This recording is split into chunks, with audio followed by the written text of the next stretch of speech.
Okay, let's unpack this incredible story of how women in the UK fought for the right to vote. We're diving into, well, a pretty complex world. We're talking 19th and early 20th century Britain. And it's a world where legal inequality wasn't just common, it was literally written into the law. Exactly. For women, especially married women, their legal rights were almost non-existent. Right, you couldn't vote in national elections, obviously, but what people often forget is the complete lack of economic control. So just to be clear for everyone listening, if a woman worked, say, in a factory, was her income legally her own? Not at all. Before some key laws changed, once a woman got married, she legally became what was called a feme covert. A feme covert, what does that mean? It essentially means her legal identity was just absorbed by her husband's. Yeah. Any property she owned, any money she earned, it all immediately became his. Wow, so he could spend it, control it, do whatever he wanted with it. Whatever he wished. Yeah. And that reality, that complete lack of control over your own life and money, that's what fueled this entire movement. Right, so these early activists weren't just fighting for some abstract idea. They were fighting for the ability to protect themselves. And their children. They realized that to change these deeply unfair laws about property, divorce, custody, they needed a lever. They needed a voice. And the vote was that voice. The right to cast a ballot wasn't the end goal in itself. It was the essential key. The key to unlocking a society that actually represented all its citizens. But getting that key was, well, it was anything but simple. The movement pretty quickly split into two groups. Yes, and this is so crucial to understanding what happened. They both wanted the same thing, the vote, but they had completely different ideas about how to get it. Okay, so let's break that down. Who was on the first side? On one side, you had the suffragists. These were the members of the National Union of Women's Suffrage Societies, the NUWSS. Their leader was Millicent Fawcett. And their approach was what, the more peaceful one? You could call it strategic patience. They were all about peaceful, respectable protest. They focused on logical arguments, writing endless letters to Parliament, holding polite meetings. Trying to convince the establishment through reason. Through sheer logical force. But that approach, while you can respect it, was just agonizingly slow. Decades were passing with almost no progress. Exactly. And that frustration is what led directly to the formation of the more radical group, the Suffragettes. Ones everyone has heard of. So this is the Women's Social and Political Union, the WSPU, founded in 1903 by Emmeline Pankhurst. Right. They looked at the suffragists' slow progress and just concluded that, well, logic was being ignored, politeness wasn't working. Their philosophy was summed up in that famous motto, wasn't it? Deeds, not words. It says everything. Yeah. Emmeline Pankhurst was this really electrifying speaker, but her core belief was that the government only listens to action. Not to polite requests. Never. If you weren't being heard, you had to force people to pay attention. And this was a real family affair, right? Her daughters, Christabel and Sylvia, were huge parts of the campaign. Absolutely. They were all key leaders. So let's zoom in on that strategy. Deeds, not words. What did that actually look like in practice? What kind of deeds are we talking about? It was a very conscious choice, really, driven by the media. They knew that a polite meeting might get a tiny paragraph on page 7 of the newspaper. Maybe. But a smashed window. A smashed window was front page news. Their disruption was designed to be spectacular, almost like performance art, to guarantee publicity. So they were masters of disruption. They'd go to political rallies. Especially for cabinet ministers, yes. They'd interrupt the speakers shouting, "Votes for women!" You can just imagine a formal speech being completely derailed by women chaining themselves to railings. They also organized these huge, very visual marches through London. And these weren't just random protests. They were so carefully planned. They used specific colors, purple for dignity, white for purity, and green for hope. I've seen pictures of that. It's very striking. And they made sure the women marching were dressed fashionably respectably. It was a deliberate move to challenge that stereotype of activists being, messy or unruly. They were controlling their own image. But the tactics, they went beyond just chaining themselves to railings outside Parliament, didn't they? They started targeting property. They did. Now, their target was never human life. It was infrastructure and symbols of male power. Like what? What sort of things? Oh, slashing paintings in public galleries, bombing the unfinished house of a politician like David Lloyd George, or, most famously, mass window-breaking campaigns on major shopping streets. That must have been just shocking to society at the time. Respectable women out there actively destroying things. They were basically saying, if you ignore our words, you will pay an economic price for it. They saw being ignored as the biggest threat of all. And of course, there was the ultimate act of protest from Emily Wilding Davison. Yes, stepping in front of the king's horse at the Epsom Derby in 1913.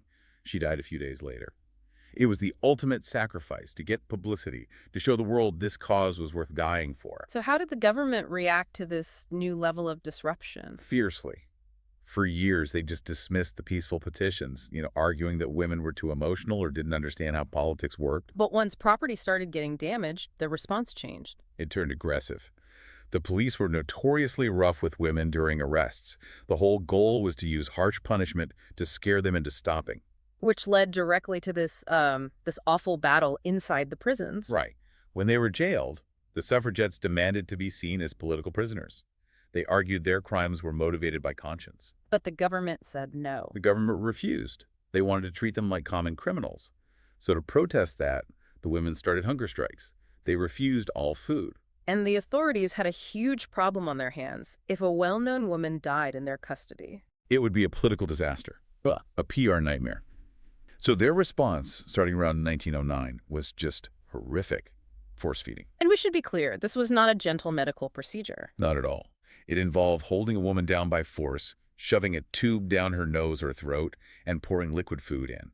It was painful, dangerous, and it was seen by many as a form of state-sanctioned torture. And when the stories of this got out, the physical trauma, the emotional damage, public sympathy just exploded. It turned the women into martyrs and made the government look like tyrants. They couldn't keep doing it without massive political damage. So they came up with another plan, a really cynical one. In 1913, yes, the government passed what everyone immediately called the Cat and Mouse Act. The name itself tells you everything. It does. The law let prisons release a suffragette who was on a hunger strike and near death. That way, she wouldn't die in jail. The mouse gets away. But only for a little while. The moment she had recovered her strength, the police would rearrest her, throw her back in prison, and the whole cycle would start again. The cat pounces again. It's just psychologically brutal. It was exhausting and required this immense bravery to endure. But it showed the government they simply could not break the movement's will. This whole struggle was also a war of images, wasn't it? A propaganda battle. Absolutely. The suffragettes, like we said, with their colors and their fashion, were brilliant at using images to present themselves as capable, modern citizens. And the opposition, what were they doing? The opposition, which included some prominent anti-suffrage women's groups, used really powerful negative propaganda. They put out cartoons and posters showing suffragettes as, bad mothers neglecting their children. Like they're behaving hysterically. Exactly. The fear they were playing on was simple. If women get involved in politics, traditional British family life will just collapse. But this movement wasn't just for wealthy, educated women, was it? No, and that's a crucial point to remember. The desire for the vote went far beyond the middle and upper classes. Thousands of working-class women joined in. For them, the fight must have been even more practical. Deeply practical. These were women working in mills and factories in horrible conditions for very low pay. The vote wasn't an abstract idea. It was a tool to get better pay and safer workplaces. This is where Sylvia Pankhurst, Emmeline's other daughter, really made her mark, right? Yes. She often disagreed with her mother and sister about focusing only on sort of middle-class radicalism. Sylvia deliberately went to the East End of London, a very poor area. What did she do there? She connected the fight for the vote to the struggles of daily life. She didn't just give speeches, she set up health clinics and nurseries. She showed how political power was needed to solve real, immediate problems like child poverty. Proving the demand was universal. Completely. And yet for decades, it seemed like the government would just never give in. And then 1914. World War I. And it changed everything. Overnight. How so? Emmeline Pankhurst immediately called off all the protests. She redirected the entire WSPU movement toward supporting the war effort. It was a move to prove their patriotism. And as millions of men left to go fight, huge gaps opened up in the workforce. And women stepped in. They filled roles that had been seen as impossible for them, working in dangerous munitions factories, driving buses, working on farms. They basically kept the country running. They did, and the whole country saw it. It was this national aha moment. People saw firsthand that women were just as capable and dedicated as men. The war broke down those old arguments faster than 50 years of campaigning ever could. So a lot of historians think that contribution was the final tipping point. It's seen as probably the single biggest reason the government finally changed its mind. They just couldn't resist it any longer. So in 1918, the breakthrough finally came, the Representation of the People Act. A massive victory, though. Not a total one just yet. Right, let's get the details on that 1918 act. It didn't give all women the vote. No. It gave the vote to women over the age of 30, but only if they met certain property qualifications. Why the age limit? Why 30? It was purely political. Because so many young men had died in the war, if they'd given women the vote at 21, women would have instantly become the majority of voters. The government wanted to limit that immediate shift in power. I see. But even with those limits, it was a massive turning point. Huge. About 8.4 million women could vote for the first time. And, importantly, that same act also gave the vote to all men over 21, finally getting rid of the property rules for them, too. And full equality was just around the corner then. It was inevitable. Just 10 years later, in 1928, the battle was finally won. Women got the exact same voting rights as men at the age of 21. The legacy of what these women did it's just enormous. Their struggle was about so much more than a vote. It was about what it means to be a citizen. It really was. Their persistence, their strategic use of, well, radical action, it proved that ordinary people can change centuries of unfair laws if they're organized and determined enough. Their fight became a sort of blueprint for other civil rights movements all over the world. It proved that sometimes the only way to counter the threat of being ignored is to make enough noise to become impossible to overlook. So what does this deep dive mean for you today? It means every time someone walks into a polling booth, they are walking in the footsteps of pioneers who were beaten, starved, and humiliated for that right. That ballot in your hand is the physical proof of their victory. Good luck with your studies.